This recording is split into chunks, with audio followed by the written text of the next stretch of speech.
Everyone, hope आप सब घर पर अच्छे होंगे एंड पढ़ाई कर रहे होंगे। Welcome back to your own channel जिसका नाम है tutor.com। हम आ चुके हैं एक और लेक्चर के साथ, बहुत सारी एनर्जी के साथ, एक नए टॉपिक के साथ। लास्ट लेक्चर में मैंने आपको क्या पढ़ाया था, फीमेल रिप्रोडक्टिव सिस्टम, जो कि अगर आपने नहीं देखा है तो यहाँ पे आई बटन आ रहा होगा, उस पर जाकर आप उसको देख सकते हैं, समझ सकते हैं।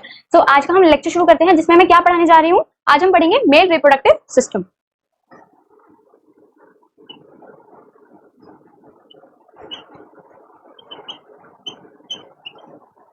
Male reproductive system mainly consist of 3 main parts, जिसमें से फर्स्ट आ जाता है टेस्टिस, जो कि पेयर में प्रेजेंट होती है। Second is this sperm duct, duct होती है ये, इसको भी समझेंगे, पढ़ेंगे। And last one is penis. ये 3 मेन पार्ट्स होते हैं एक मेल रिप्रोडक्टिव सिस्टम के अंदर। अब इसको डिटेल में समझते हैं। फर्स्ट आ जाता है टेस्टिस।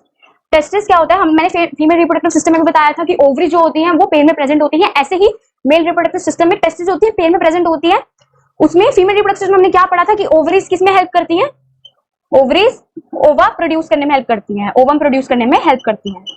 ऐसे ही ये टेस्टिस क्या फॉर्म करने में मतलब हेल्प क्या करेंगे, क्या किसकी फॉर्मेशन करेंगे, स्पर्म्स की, जो कि मेल गैमेट्स होते हैं, male gametes. Testis helps in the formation of male gametes called sperms. ये स्पर्म की फॉर्मेशन करेंगी टेस्टिस के अंदर। अब जो टेस्टिस होती है वो मेल की बॉडी से बाहर प्रेजेंट होती है एक बैग लाइक स्ट्रक्चर में। Reaching the age of adolescence में मैंने पढ़ाया था, जिसका नाम है क्या, कौन से बैग में प्रेजेंट होती है टेस्टिस, स्क्रॉटम में। Scrotum is a bag like structure जिसमें जो है पेयर ऑफ टेस्टिस प्रेजेंट होती है। क्यों प्रेजेंट होती है, क्योंकि स्पर्म फॉर्मेशन के लिए जो है कितना टेम्परेचर रिक्वायर्ड होता है बॉडी से, 2 to 2.5 डिग्री सेल्सियस लोअर, कि जितना बॉडी का टेम्परेचर है, हमारा बॉडी का टेम्परेचर जितना है, उससे 2 to 2.5 डिग्री सेल्सियस जो है लो टेम्परेचर चाहिए होता है स्पर्म की फॉर्मेशन के लिए। इसलिए स्पर्म की फॉर्मेशन करने के लिए जो है टेस्टिस जो है टेस्टिस वो पेयर में प्रेजेंट होती है आउटसाइड द बॉडी, अंदर नहीं होती, outside the body in the bag like structure called scrotum. Okay, अब टेस्टिस से आपको दिख रहा होगा कि ये एक डक्ट कनेक्टेड है, ये डक्ट कनेक्टेड है। इसको क्या कहते हैं हम, स्पर्म डक्ट, जो कि अब नेम सजेस्ट कर रहा है डक्ट एक pipe like structure, and sperm मतलब स्पर्म की क्या करेगी, ट्रांसफर करेगी। तो स्पर्म डक्ट का इसका काम क्या होता है कि जब टेस्टिस में स्पर्म फॉर्मेशन हो जाती है तो उसको इस पाइपिंग के थ्रू ही, इस डक्ट के थ्रू ही बाहर ट्रांसफर किया जाता है। तो इसीलिए जो है स्पर्म डक्ट काम आती है कि आगे स्पर्म ट्रांसफर हो सके, आगे फर्दर जो है स्पर्म ट्रैवल कर सके। इसके थ्रू जो है स्पर्म ट्रैवल करते हैं, इसके थ्रू स्पर्म ट्रैवल करते हैं एंड कहाँ पे पहुंचते हैं, पीनिस तक पहुंचते हैं, एंड फिर एंटर कर जाते हैं किसकी बॉडी में, फीमेल की बॉडी में। ओके, ये था। एक बार रिकैप कर लेते हैं कि हमने क्या पढ़ा। पेयर ऑफ टेस्टिस प्रेजेंट होती है, ये मेल रिप्रोडक्टिव सिस्टम है। इसमें क्या होता है कि 2 पेयर ऑफ टेस्टिस प्रेजेंट होती है, जो किसमें हेल्प करती है, स्पर्म फॉर्मेशन में, जो कि मेल की बॉडी के बाहर प्रेजेंट होती है एक बैग लाइक स्ट्रक्चर में, जिसे हम कहते हैं स्क्रॉटम। वाई क्यों प्रेजेंट होती है, क्योंकि जितना हमारा बॉडी का टेम्परेचर होता है उससे 2 to 2.5 डिग्री सेल्सियस जो है लो चाहिए होता है टेम्परेचर स्पर्म की फॉर्मेशन के लिए। इसीलिए जो है टेस्टिस जो है वो बैग लाइक स्ट्रक्चर में बॉडी के बाहर प्रेजेंट होती है। देन उसके बाद टेस्टिस के थ्रू एक डक्ट कनेक्टेड है, जिसे हम स्पर्म डक्ट कहते हैं, जिसमें जो है स्पर्म ट्रैवल करते हैं। स्पर्म जब फॉर्म हो जाते हैं टेस्टिस में, तो इस डक्ट के थ्रू वो ट्रैवल करके कहां पे पहुंचते हैं, पीनस में पहुंचते हैं, एंड लास्ट पीनस से वो फीमेल की बॉडी में एंटर कर जाते हैं।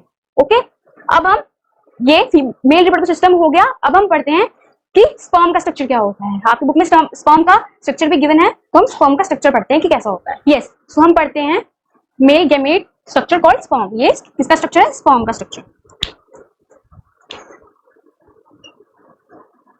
Sperm structure.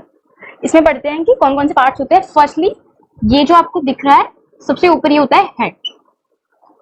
ये जो मिडिल में है इसे हम कहेंगे middle piece, and then lastly ये जो है ये है टेल। इसके बारे में पढ़ते हैं। सबसे पहले हम लोग हेड से शुरू करते हैं कि हेड में क्या है। यहाँ पे ये आपको सर्कल होगा, ये है न्यूक्लियस। हमें पता है हर एक सेल में जो होता है न्यूक्लियस प्रेजेंट होता है, जिसमें क्या स्टोर होता है, जेनेटिक मटेरियल। तो ये भी जो है इसमें न्यूक्लियस प्रेजेंट है एंड इसके अंदर जेनेटिक मटेरियल है। ये genetic material called what, DNA. DNA जो है इसके अंदर स्टोर है। ओके, उसके बाद यहाँ पे आ जाते हैं मिडिल पीस में। ये जो आपको ये स्ट्रक्चर दिख रही है, चेन दिख रही है, इसे क्या कहते हैं हम लोग, माइटोकॉन्ड्रियल चेन। माइटोकॉन्ड्रियल चेन होती है ये। Mitochondrial chain mean mitochondria. Mitochondria क्या होता है, power house of the cell होता है। Okay, so power house of the cell हम इसको इसलिए कहते हैं क्योंकि एक सेल को जो है पावर प्रोवाइड करता है in the form of ATP. किसकी फॉर्म में? एटीपी की फॉर्म में, एटीपी मॉलिक्यूल्स की फॉर्म में जो है ये एनर्जी प्रोवाइड करता है एक सेल को। इसीलिए यहाँ पे प्रेजेंट होता है कि जो स्पर्म होता है वो मोटाइल होता है। मोटाइल मीन्स कि वो मूव करता है। ओके, सो उसको मूवमेंट के लिए, उस मूवमेंट को कंटिन्यू रखने के लिए जो एनर्जी कौन प्रोवाइड करता है? माइटोकॉन्ड्रिया। इसलिए यहाँ पे माइटोकॉन्ड्रियल चेन प्रेजेंट होती है। लास्टली द टेल, टेल क्या करती है? अब आपने सपोज देखा होगा कि कोई एक्वेटिक एनिमल है, फिश है मान लो, तो वो भी जब मूव करती है ऐसे ऐसे, जब ऐसे ऐसे मूव कर रही है तो किसकी वजह से हेल्प मूव कर रही है? किसकी हेल्प से मूव कर रही है? अपनी टेल की वजह से। इसीलिए जो स्पर्म भी होता है वो किसकी वजह से मूव करता है? टेल की वजह से। टेल जो होता है कि मोटिलिटी प्रोवाइड करता है स्पर्म को। ओके, दोबारा से रिवाइज करते हैं कि ये स्पर्म का स्ट्रक्चर है। फर्स्टली हेड है, उसके बाद मिडिल पीस है, देन टेल है। हेड में यहाँ पे आपको न्यूक्लियस दिख रहा होगा जिसमें जेनेटिक मटेरियल स्टोर है जो कि डीएनए है। ओके, उसके बाद यहाँ पे माइटोकॉन्ड्रियल चेन है। माइटोकॉन्ड्रियल चेन क्या प्रोवाइड करेगी? इसको एनर्जी प्रोवाइड करेगी ताकि जो स्पर्म की मोटिलिटी है वो बनी रहे, वो मूव करता रहे। ओके, और देन किसकी फॉर्म में? एटीपी मॉलिक्यूल फॉर्म में। देन टेल आ जाती है जो कि उसको मूवमेंट करने में हेल्प करती है। Okay, so this was all about the sperm structure. हम नेक्स्ट लेक्चर में फर्टिलाइजेशन के बारे में पढ़ेंगे। अगर आपको इस लेक्चर में कोई भी डाउट हो तो कमेंट सेक्शन में बताना, हम लोग उसका रिप्लाई देंगे एंड पढ़ते रहिए।